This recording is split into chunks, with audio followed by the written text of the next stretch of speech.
Hello! So, gumawa na naman po tayo ng video para sagutin yung isang katanungan ng ating ka-church. At ito ay tungkol sa pag-inom, sa paglalasing, sa alak. Kung ito ba ay okay talaga as a Christian o hindi. So, actually, maraming ideas tungkol dito. Merong mga hindi talaga umiinom at all.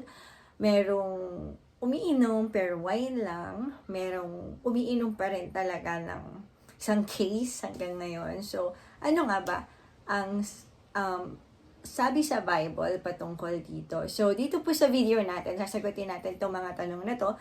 Number 1, bawal ba ang paglalasing ayon sa Biblia? Pangalawa, pwede ba kung hindi naman maglalasing, hindi naman lasing, minom lang, isang tagay lang, pwede ba yon?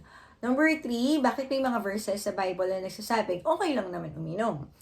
Number 4, paano kung inaya ka at gusto mong tayuan ang pagiging Kristiyano? Paano kung inaya kang tumagay, inaya kang uminom, pero gusto mong tayuan na maging Kristiyano ka pa rin sa harap nila?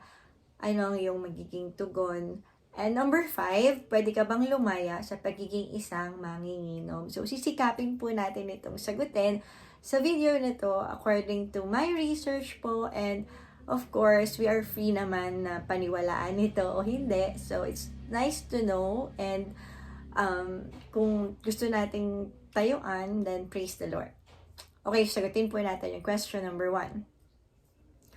Bawal ba ang paglalasing ayon sa Biblia? Ang sagot po ay opo. Nakalagay po siya sa Ephesians 5:18. Basahin ko lang po. Sabi dito, huwag kayong maglalasing sapagkat mauuwi iyan sa magulong pamumuhay. Sa halip ay dapat kayong mapuspos ng Espiritu Santo.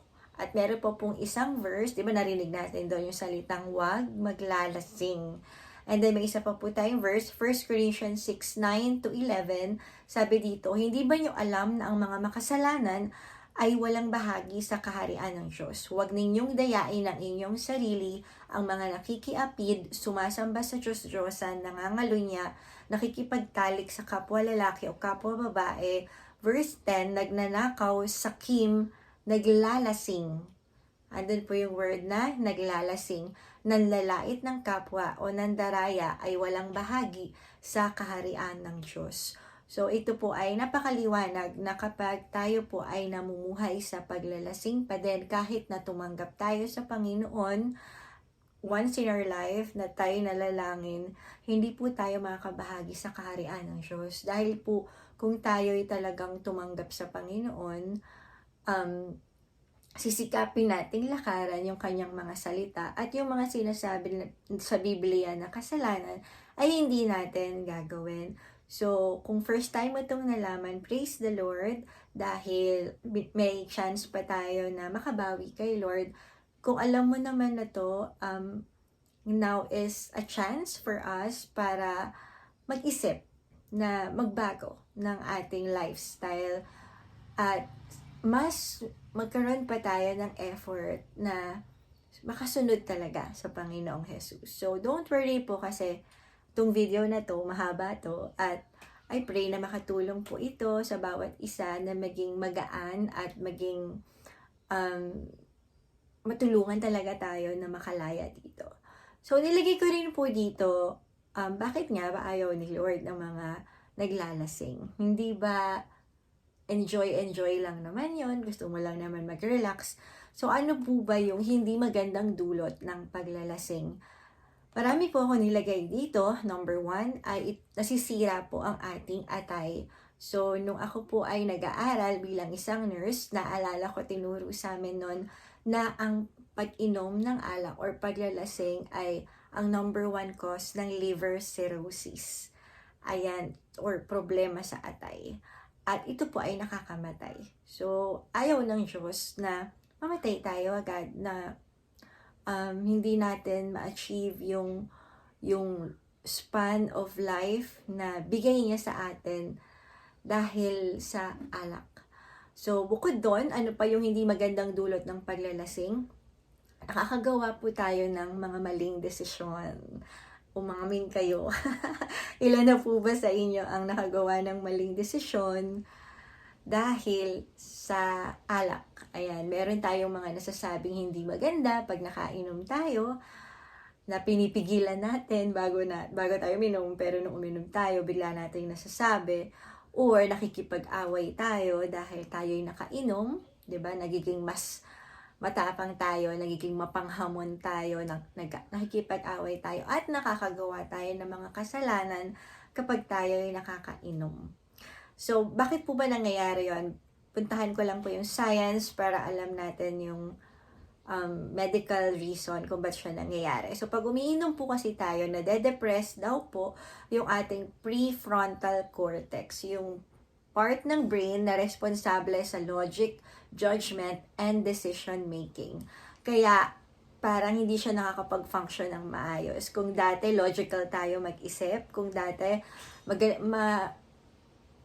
kahit hindi naman magaling, pero tama naman, kumbaga ginagawa natin kung ano yung tama, at yung mga decisions natin ay laging rational, kung ano yung may sense.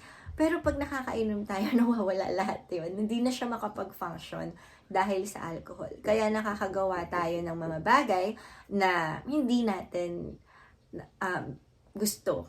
Nakakapagbitaw tayo ng mga salita na hindi natin gusto. Nakakagawa tayo ng actions na kung hindi tayo nakainom, hindi naman natin gagawin. At ang bunga nito, kapag nade-depress daw po yung prefrontal cortex natin, nawawalan tayo ng takot. In a positive sense, maganda siya kapag gusto mong gumawa ng bagay na natatakot ka, nawawala yung takot. Pero negatively, ang nangyayari naman, nakakagawa naman tayo ng mga bagay na negative, na pagsisisihan natin dahil nawala yung fear natin. So, ayun. At hindi na tayo nag-iingat kapag tayo'y nakakainom. So, meron pa bukod doon, pag may problema po tayo, mas lalo tayong nade-depress. Tama ba? Pag umiinom tayo, pag malungkot tayo, mas lalo tayong nalulungkot. Kung dati hindi naman tayo umiiyak, pero pag nakakainom tayo, bigla na lang tayong iiyak. 'Di ba? Ngumangawa pa nga minsan, or nagiging suicidal. So, yun yung mga negative effects ng paglalasing, at ayaw yun ng Diyos na maranasan natin. Bakit po ba yun nangyayari? In science, sabi dito, it affects neurotransmitters tulad ng GABA at dopamine. So, naaapektuhan po yung brain talaga natin pag tayo'y umiinom. Yung GABA, yun ay nagiging dahilan para nagiging sluggish tayo. Alam niyo yun, yung parang, di ba, yung, ilan to, yung ganun, hindi mo na alam, di ba, ilan to, o kaya, yung lalakad ka sa daan, tapos gewang-gewang, ganyan. Yung reflex natin, bumabagal dahil sa alak, napapabagal yung GABA. Ayan. At yung dopamine naman natin, which is yung reward hormone, sobra naman siyang nire-release. Kaya, anong nangyayari? Nag-enjoy tayo pag umiinom. Diba? Pag nakakainom, happy-happy lang. Kasi nare-release yung dopamine. Kaya lang, pag nawala na yun, biglang bumabagsak naman. Kaya nagiging, moody, parang nagiging irritable. Lalo na pag sanay na sanay tayo uminom, tapos hindi tayo nakakainom. Nagiging irritable, nagkakaroon ng anxiety. So, yun yung mga effects ng pag-inom. Nagiging madali tayong malungkot, nagiging madali tayong mainis, yung mood natin, ganyan. Mabilis masaya, malungkot, nakakainis, natutuwa, ganon. Para ang hirap, nagiging unpredictable yung emotions natin. Aside from that, naapektuhan din po ang ating memory. So, kaya 'di ba minsan pag nakakainom, napapanood natin sa mga palabas, nakakalimutan nila yung mga nangyayari.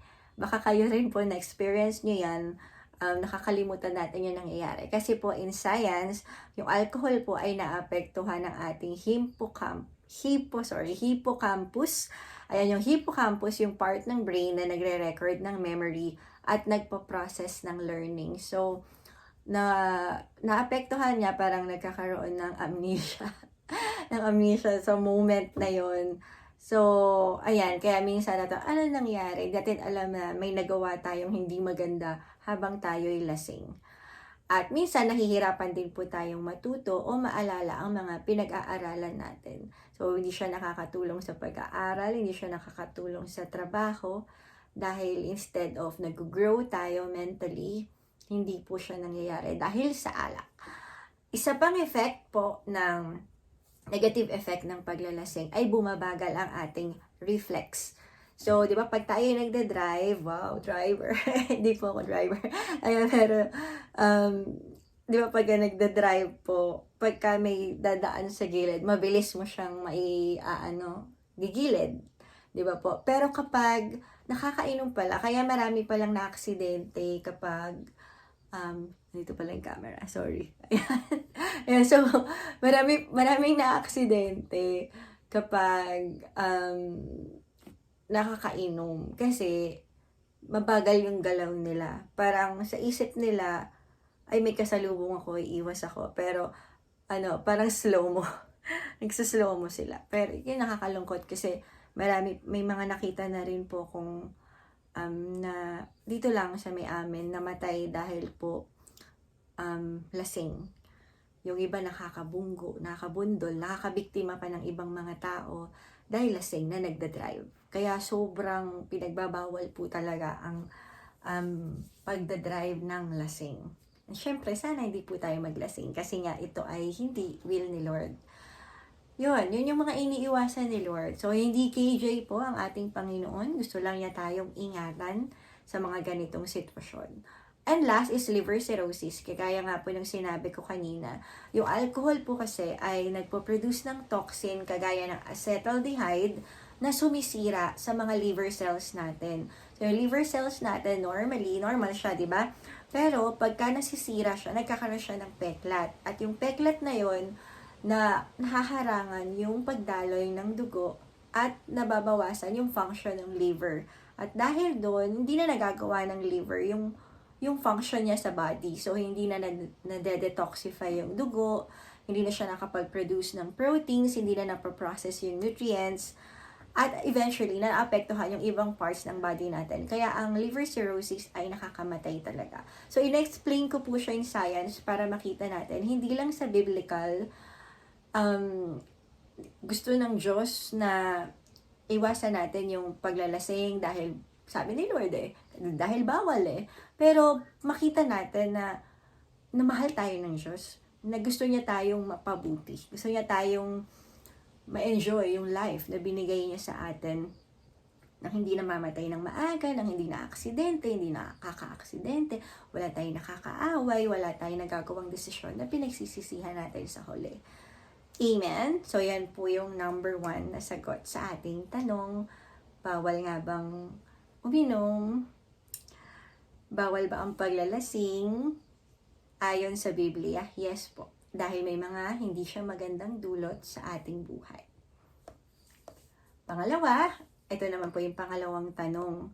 Paano kung tatagay lang naman? Hindi naman ako maglalasing. Sabi sa Bible, maglalasing. Hindi naman ako maglalasing, tatagay lang ako. So, anong sagot? Pwede po ba yun? Tingin niyo po.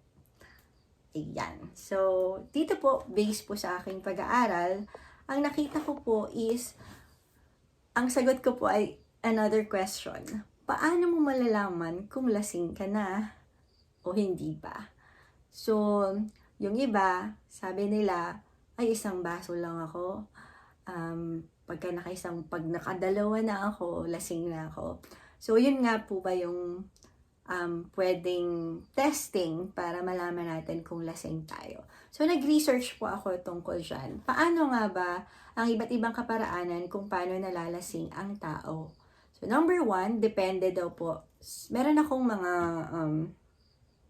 6 na ways to test kung paano tayo nalalasing. So, number 1 is body weight. Ayan, kung gaano tayo kabigat or kagaan. Kapag tayo daw po ay mabigat, mas matagal bago maramdaman ang effect. So, hindi natin pwedeng ibase sa baso. Kasi merong mabibigat at may magagaan. Yung mabibigat, medyo mas matagal pa yung tama sa kanila. Yung magagaan, mas mabilis nilang maramdaman yung tama. Mamaya explain ko sa inyo bakit hindi natin pwedeng basihan din yung mga tama moment.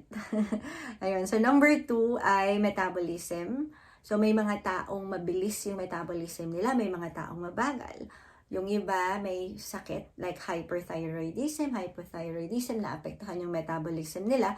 Yung iba normal lang na talagang mabilis silang mag-metabolize. Yung mga mabibilis yung metabolism, mas matagal yung bago nila maramdaman yung effect kasi nade-detoxify agad ng katawan nila yung alak.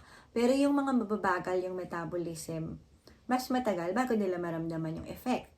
So, number 2 to consider yung body weight, yung metabolism ng isang tao.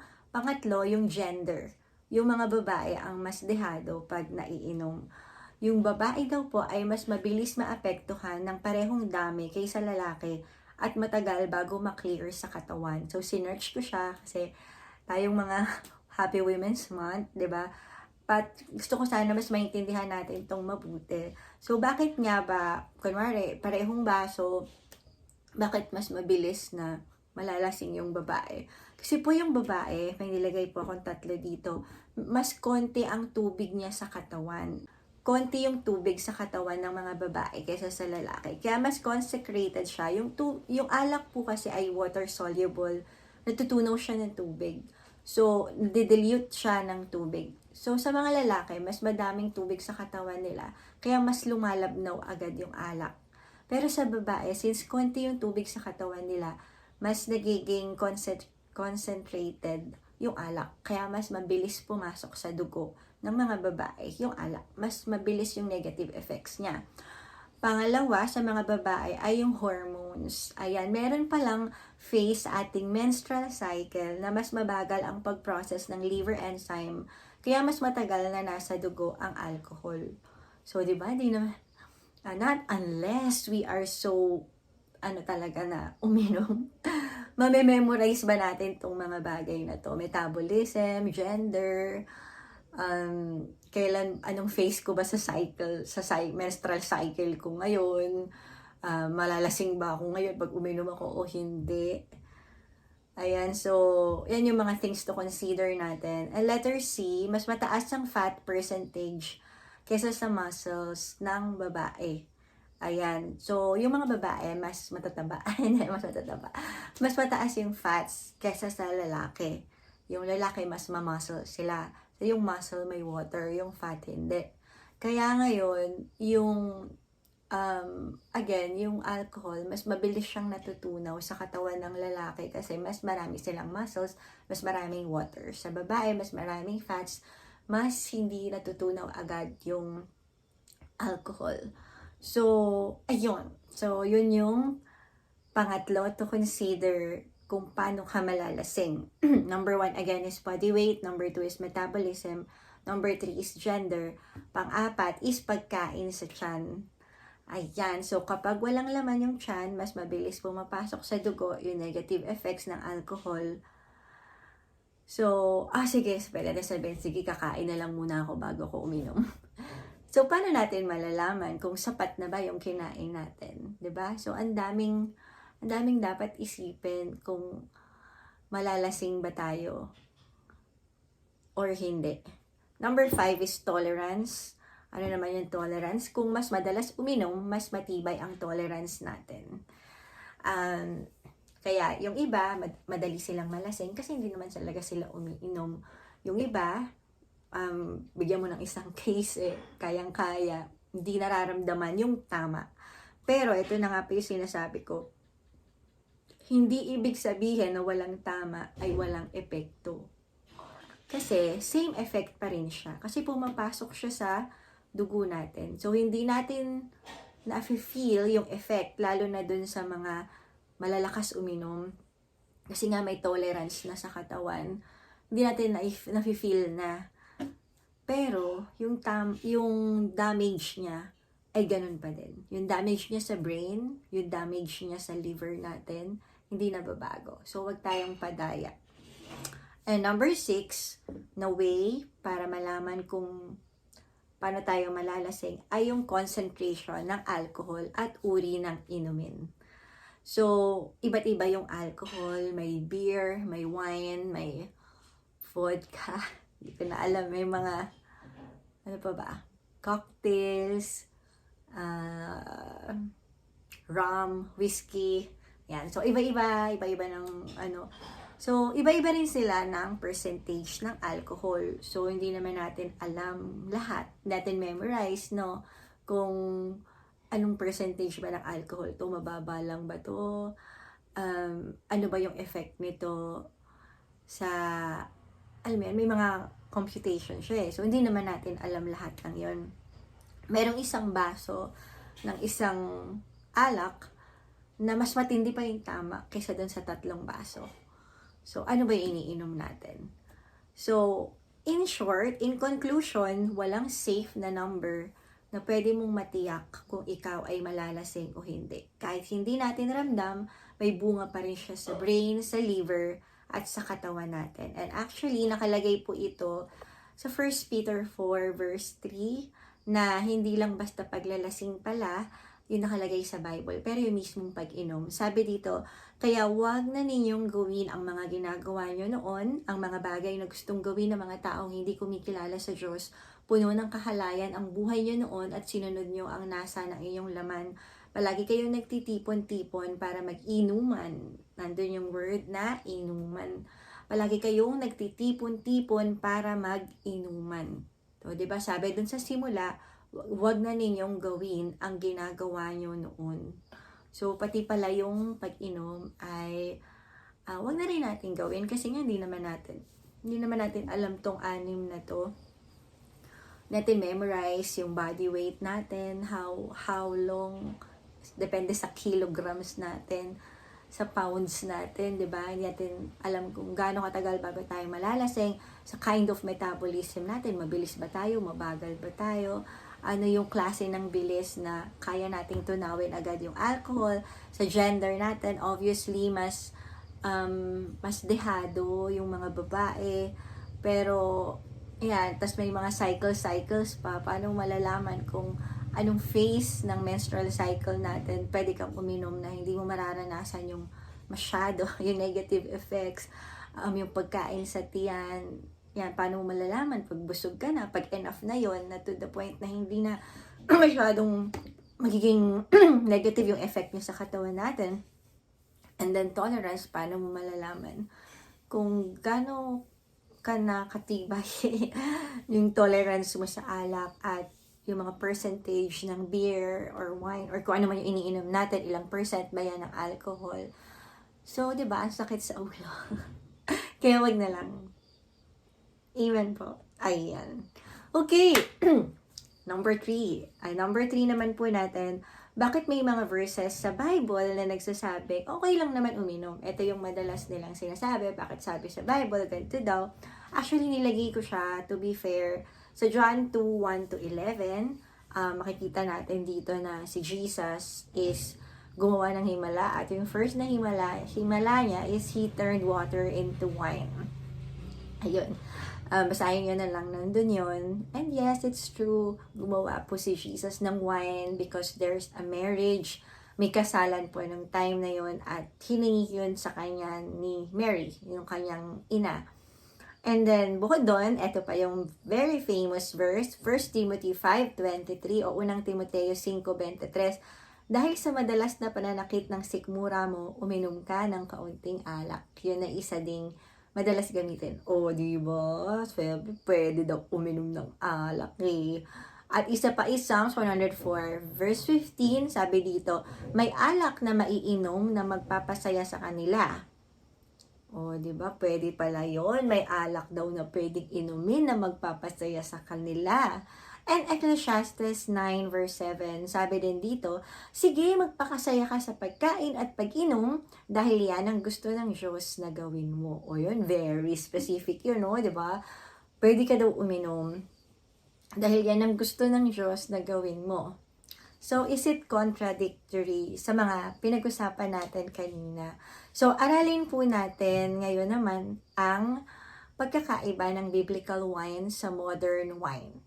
Yung wine sa Bible times at yung wine ngayon. Kasi magkaiba po sila.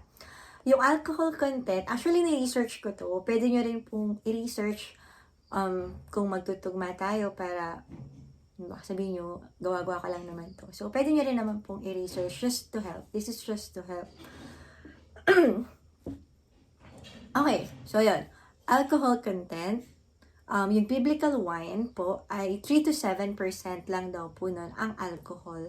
3 to 7. At madalas daw po yun ay dinidilute pa sa tubig. Ang modern wine ay 12 to 15%. So, very different. Ibig sabihin, pag mas mataas yung alcohol content, mas mas negative yung effect niya. Mas madaling pumasok sa bloodstream.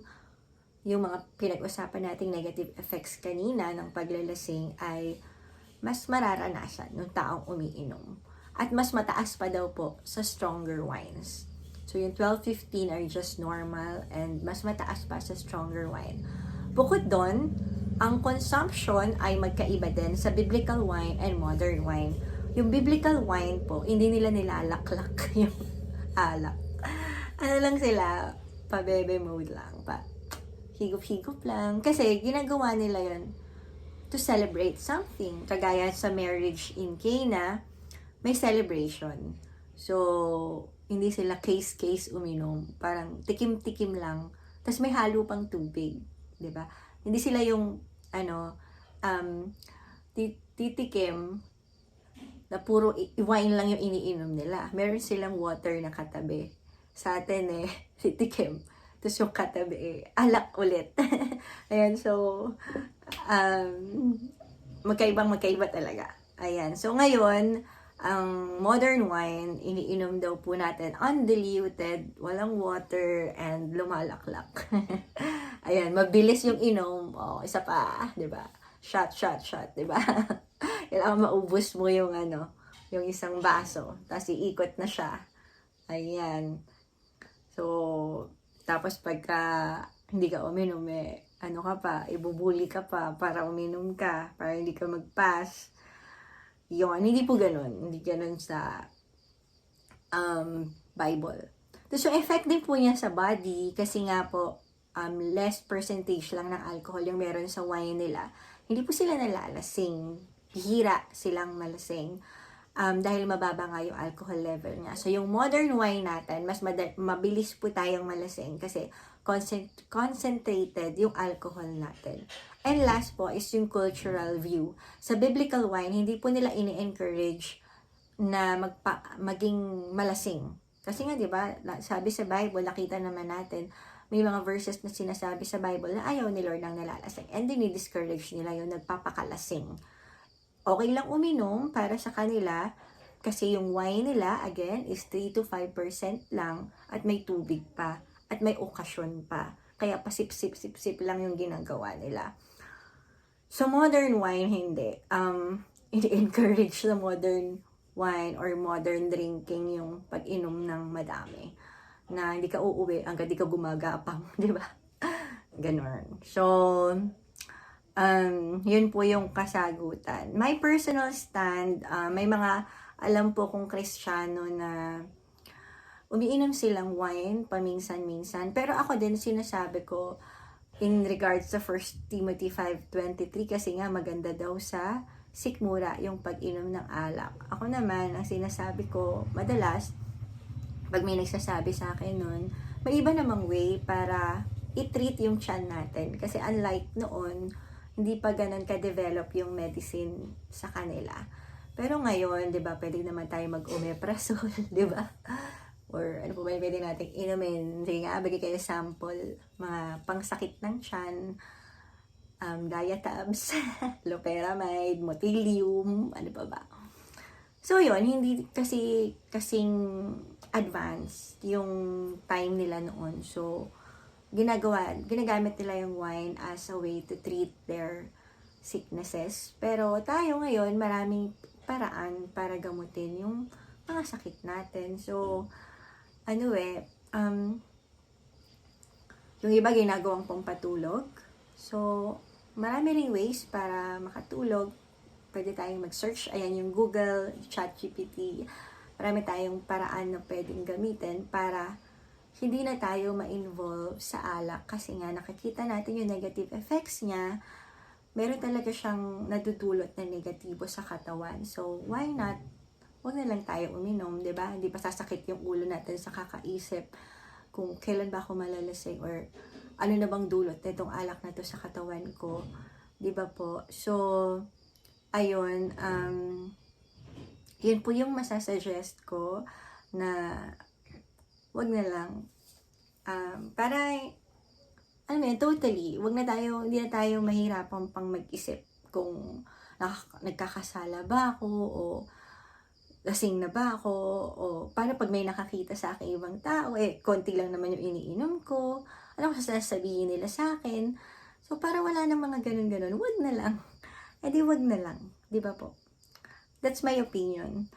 Number 5 na nilagay ko dito, or number 4 yata to. Number 4, paano kung inaya ka at gusto mong tayuan ang pagiging Kristiyano? Ayan, madalas din tong tanong. Meron tayong dalawang pwedeng sagot dyan. Una, kung di mo pa kayang tanggihan, wag ka na lang sumama. Ayan, in the first place, kung alam mong may inuman doon, at alam mong hindi ka pa ganun kalaya sa alak, talagang natatempt ka pa, wag ka na lang sumama. Kung birthday yon, punta ka na lang sa ibang araw, magbigay ka ng regalo, sumama ka sa bonding ng ibang time, next time na lang, ganyan. Pag sinabihan ka nila, no, KJ mo naman, ganun talaga. It's part of being a Christian to stand that we are different. And I believe may mga naririnig din akong kwento na dahil sa pag-stand nila, yung ibang mga Christians na kasama ng umiinom is nagiging mas matapang kasi nakita nila merong isang Christian din na tumayo at tinayuan yung pagiging holy. So, mas nakaka-inspire yon. Mas mahirap tumanggi. Tama ba? Mas madaling umuo. Pero mas mahirap tumanggi. At dahil mas mahirap tumanggi, mas nakaka-inspire yung mga taong ganun. Amen? Ayan. Pero kung ikaw naman ay may strong convictions, kahit anong aya nila sa'yo, hindi ka tatagay, pwede rin naman. Kasi ako na-experience ko po yan, mga katrabaho ko noon, inaya nila ako, parang maaga kami umuwi, tapos kumain kami sa labas, nag-inuman sila, pero firm ako dun sa stand ko, hindi nila ako pinipilit, kasi true friends ko sila. Ang tunay na kaibigan, hindi ka pipiliting gumawa ng against sa conviction mo. So, yun, hindi nila ako pinipilit, and kasama ko sila, inuubos ko na lang yung pagkain nila. Joke lang. Totoo pala, joke. Ayun. Ayun, sa mga birthdays, ganun din. Pwede kang sumama, pero wag kang iinom. In a way, parang napapakita din natin sa kanila na kung ano tayo, na kaya nating tumanggi. Gusto nating tumanggi. Gusto nating pakita sa kanila na sa pamamagitan ng Panginoon, kaya nating maging banal. Kaya nating lakaran yung kabanalan. And still, hindi naman napuputol yung ating relationship sa kanila. Kasi, sabi rin naman sa Bible, Jesus came for the sinners, not the righteous. May mga stories din sa Bible na si Jesus nakikisama sa mga manginginom like Matthew ba yun? Or Levi. Ayan. So, yun po yung aking suggestion. Kung meron po kayong mga other ideas, suggestion, comment nyo lang din po. Okay, so number 5, pwede ka bang lumaya sa pagiging isang manginginom? Ano ang sagot? Ayan, so nilagay din po natin dito ang sagot. Ang sagot po ay yes. Yung iba po kasi, akala nila, inisip nila, magiging manginginom na lang sila habang buhay kasi hindi sila makaalis. Sinubukan nilang umalis, pero hindi sila makaalis-alis. So, nilagay ko lang po dito, paano ba nagiging addict sa alcohol? Number 1, kapag umiinom po kasi tayo ng alcohol, sabi ko nga po kanina, nagre-release po yung utak natin ng dopamine. Yung dopamine po ay konektado sa pleasure at reward. Kaya nararamdaman natin na masaya tayo, magaan yung pakiramdam natin, nare-relax tayo. At ganun din yung GABA. Pag umiinom tayo, yung GABA, yung neurotransmitter sa brain natin, pag umiinom tayo, mas lalo siyang nasa-strengthen. Kaya nakakalma tayo, inaantok tayo, hindi tayo masyadong stress.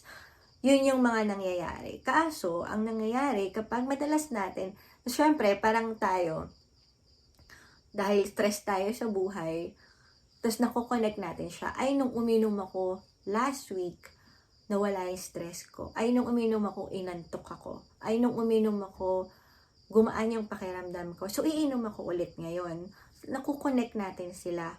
So, ngayon, kapag umiinom tayo ng umiinom para ma-feel natin yung ganong pakiramdam, para nare-relax tayo, para gumagaan yung pakiramdam natin, nagkakaroon tayo ng tolerance. Kaso, ang nangyayari, yung brain natin, since hindi niya kaya nga yung alcohol na laging pumapasok sa dugo natin, bumababa yung dopamine response natin. So, hindi na siya kagaya noon. Kaya kung mapapansin mo, nung uminom ka ng isang baso, gumaan yung pakiramdam mo nung una, inantok ka nung una, pero nung katagalan, hindi na enough yung isang baso, nagiging 2 baso, nagiging 3 baso, hanggang sa araw-araw na tayo umiinom, pagising pa lang natin, iinom na agad tayo. Kasi nga, hindi na ganun yung effect. Kasi nag-a-adjust yung katawan natin dahil hindi pwede na lagi siyang umiinom. So, ano nangyayari? Nagkakaroon tayo ng, nagiging addict. Nagkakaroon tayo ng addiction. At katagalan, nagkakaroon din tayo ng withdrawal symptoms kapag umaalis tayo. So, minsan alam na natin, siguro narinig mo na to na, kuya, baka nagpa-check up ka na, sinabi sa'yo ng doktor, huwag ka nang iinom ng alak kasi ganito na yung nangyayari sa'yo. Or ikaw mismo, ramdam mo sa sarili mo na kailangan mo nang tumigil. Kaso, kapag tinatry mong alisan, nagkakaroon ng withdrawal symptoms, nagkakaroon ng anxiety, nanginginig tayo, pinapawisan tayo, nagsusuka tayo. So, anong gagawin? Iinom na lang tayo ulit. So, those are the negative signs ng talaga ng pag-inom. Pero, walang imposible sa Panginoon. Kahit gaano ka-addict pa, kahit gaano pa kalala yung sintomas na pwede nating maranasan, pwede pa rin tayong lumaya dyan. Kasi po, ang alcohol, kung kukonect natin sa spirit, it says, sa spiritual, it says spirit. May mga spirits na nakakapasok sa katawan natin dahil sa alcohol. Pwede kayong manood ng mga dating satanista na naging Christian na ngayon, at most often, pare-pareho sila ng sinasabi, may spirit yung alcoholism, na kapag pumapasok sa atin, nagiging in bondage tayo. Pero, buti na lang, mahal tayo ng Diyos, binigay niya sa atin si Jesus Christ, and through Jesus Christ, sabi sa John 8:36, if the Son sets you free, you will be free indeed. Ang dami ko na pong nakitang ganyan, na dating alcoholic, pero nung nag-encounter sila, nung naranasan nila yung deliverance kay Jesus Christ, nakalaya talaga sila. At baka kayo po yun, or baka may mga kakilala kayo na gano'n yung nangyari sa kanila. So, it is possible, yes, to be free from alcohol. It is possible to be not alcoholic through Jesus Christ. Sabi sa Hebrews 2:14, by His death, He might destroy the one who holds the power of death. That is the devil. So, dahil sa kamatayan daw ni Jesus Christ, nawasak niya yung may kapangyarihan sa kamatayan, at yun yung kaaway. Kung titingnan nyo, talagang hindi talaga galing sa Panginoon ang alak, ang pag-inom ng alak, ang paglalasing.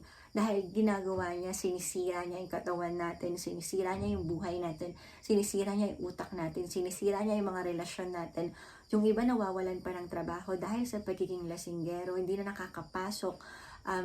Ang daming nadidestroy, nagkakaroon ng kasalanan, nagkakaroon ng mga negatibong bunga. So, sino may pakana nun? Ang Diyos ba? Hindi. Sabi sa John 10:10, the thief comes to steal, kill, and destroy. Kung may nawawasak sa atin, there's a demon behind that. Pero praise the Lord, praise our God the Father, na binigay niya si Jesus Christ. Praise Jesus Christ na sinacrifice niya yung buhay niya sa cross, inangkin niya yung kasalanan, inangkin niya na dapat tayo yung dapat parusahan, inangkin niya yung lahat para makalaya tayo sa kasalanan. And of course, mararanasan natin yung deliverance. Mararanasan mo ba yung deliverance? Yes, if you come to Jesus Christ. Pero dapat meron po tayong desisyon na after po nating maranasan yung deliverance kay Jesus Christ, hindi na tayo babalik sa dati. Baka yung iba po kasi, or baka kayo po yun, in-offer nyo nga yung buhay nyo kay Jesus, pero hindi naman po kayo nagpatuloy, kaya nakabalik kayo sa dati. So it means, kapag lumapit tayo kay Jesus Christ, dapat matibay yung desisyon natin na hindi tayo iinom. Pag pinalaya na niya tayo, malaya na tayo. Pero wag na tayong bumalik sa dati. Kaya nga sabi, go and sin no more. So, para tayo hindi makakabalik sa dati, babaguhin talaga natin yung lifestyle natin. Susunod na tayo kay Lord. Magbabasa na tayo ng Bible, magpe-pray tayo, palalakasin natin yung spirit natin. Attend tayo ng church, mag-submit tayo sa leaders sa church natin to help us na magtuloy-tuloy.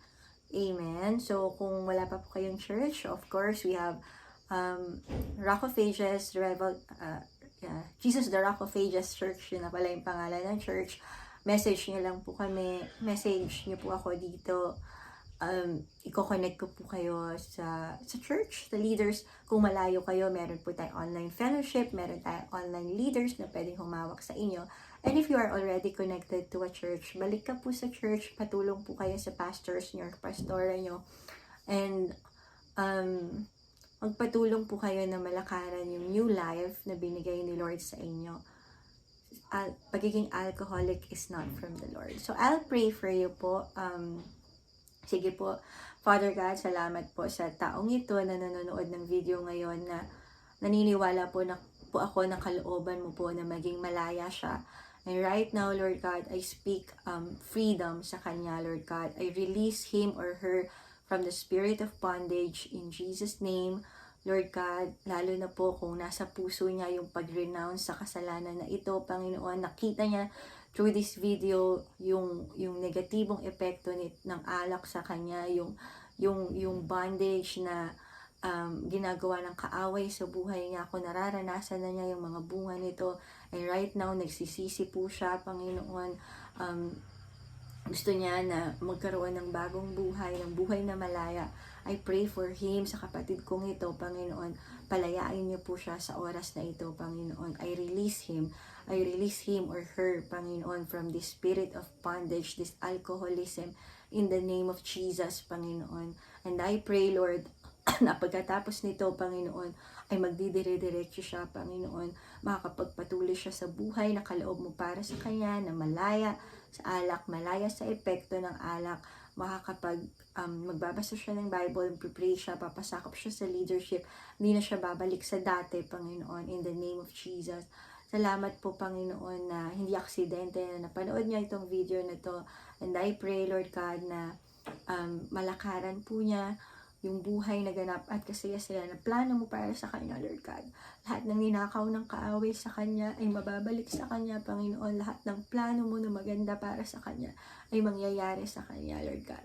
At makikilala kanya at kikilalanin sa buhay niya bilang kanyang Panginoon at tagapagligtas, Jesus Christ. Mamumuhay na siya para sa iyo, Panginoon, at dadalhin mo siya sa isang buhay na ganap at kasaya-saya at sa buhay na walang hanggan, sa pagbabalik mo o sa araw na kuhanin mo siya. Salamat, Panginoon. Ito po ang aking dalangin sa pangalan ni Jesus. Amen.